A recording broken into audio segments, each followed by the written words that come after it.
Hi again.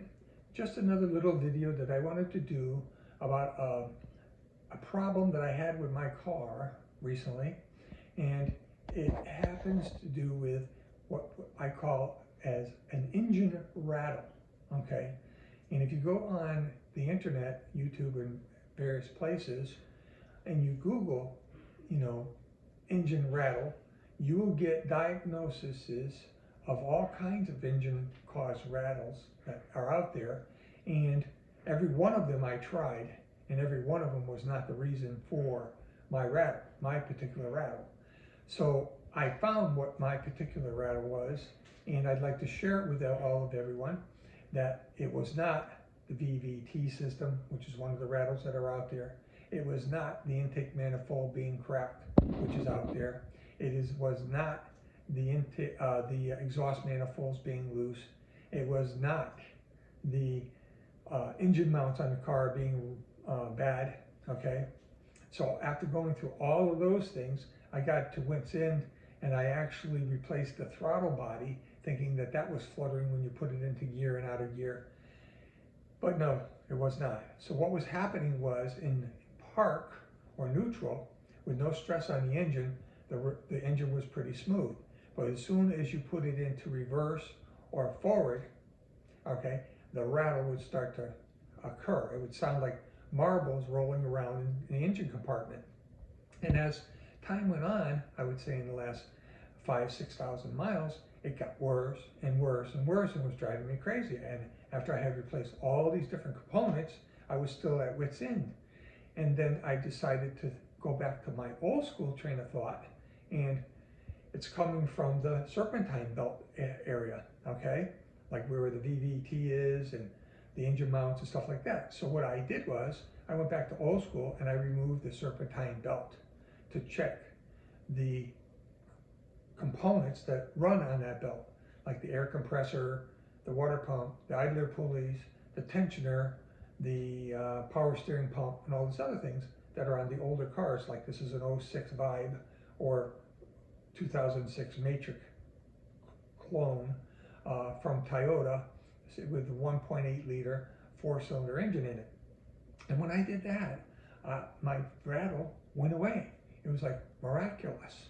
The rattle was in those components. So after looking at all those components, okay, I determined that it was the belt tensioner again.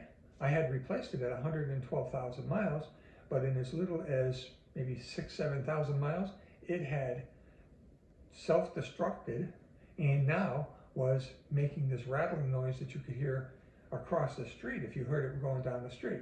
All right. So after determining what it was, I went out and I started to look for a better one, because I only paid like $20 or $30 for this one. And I says, well, maybe there's a better one out there that would not wear out in 10,000 miles, 15,000 miles. So I went to every local auto parts store in my neighborhood, and I looked at everything that they carry, all the way from and their cheapest one was $86.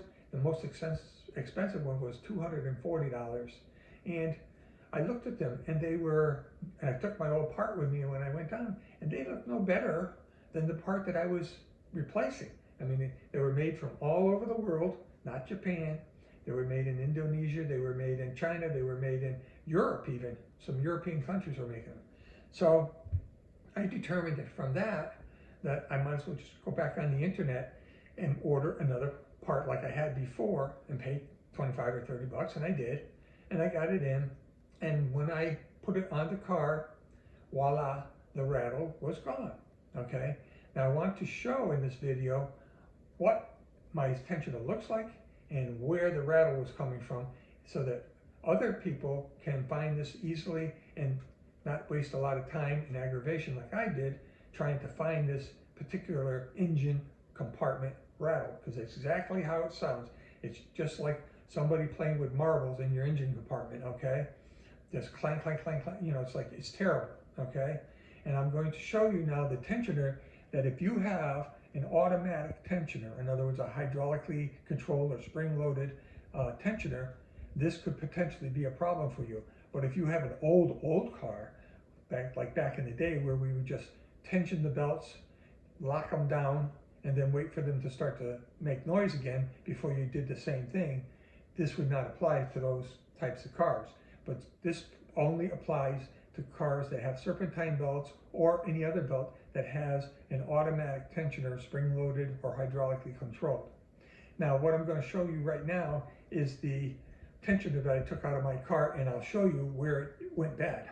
Okay, this is the tensioner that goes in a Toyota Corolla, it goes into a Toyota Matrix, it goes into a Pontiac Vibe, and it goes into multiple 1.8 liter engines that were used in the mid to late 2006 to like 2010 or 9 or 10. All right. Now, if you look at the wheel here, the actual tensioner wheel, it's not bad. There's no real heavy duty play between this one and the new one that I got. Okay. And here, this is like a sleeve bearing. Okay. And there's not very much play in that at all. But here, this is the piston. This is the hydraulic piston on this end that controls how much dampening you get from your belt, on your belts when you're, got the belt on the system.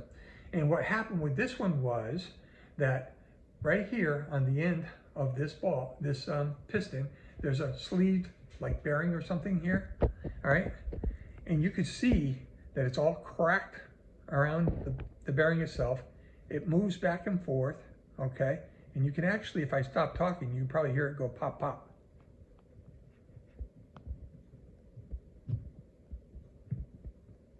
No, I can't get it to do it. But you can see how it's moving back and forth like that, going up and down. Well, and when you turn it, you can feel it. It's real rough and it's broken down. And what would happen when the car was in neutral, this would be sitting more or less still.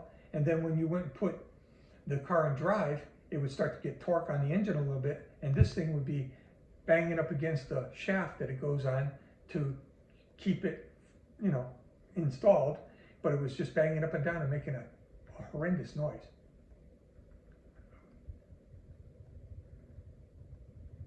I'm trying to see if I can duplicate the noise, but I can't. But that was the reason why this thing wore out in less than 15,000 miles, okay? So then I says, well, maybe I'll order another one from Toyota and get one from them and have a nice ASIN or Japanese made one. Well, guess what? The ones that they're selling at Toyota look like and are very similar to the ones you buy in the auto parts stores. They're not made by ASIN, and they only warranty them for 12 months or 12,000 miles. So Toyota knows that they're not going to last for nothing. Okay, so what I would recommend you do is, if you have this problem, which I do or had, and you have to use a cheaper equivalent, buy yourself one and put it in your garage and have it ready for the next time this decides to self-destruct on its own. Now watch, I'll go and buy one, put it in my garage, and it'll never self-destruct. But that's just a little insurance, okay, to keep yourself from having to go through this same aggravation that I did and spend all the extra money that I did following other YouTubers who have points. Those are other things that can go wrong.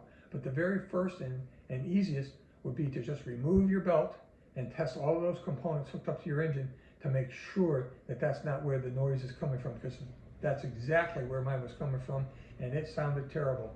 It sounded like the VVT chain was going to jump off out of the engine compartment, but it wasn't. It wasn't even nothing to do with it. It was just this stupid bushing rattling against the shaft that it's mounted to, making a noise when it goes into gear and out of gear. And it was just getting worse and worse and worse. But the thing was, I didn't even think to go there because I had just replaced it 10,000 miles ago. You think you get more than 10,000 miles out of a part? Well, guess again, okay?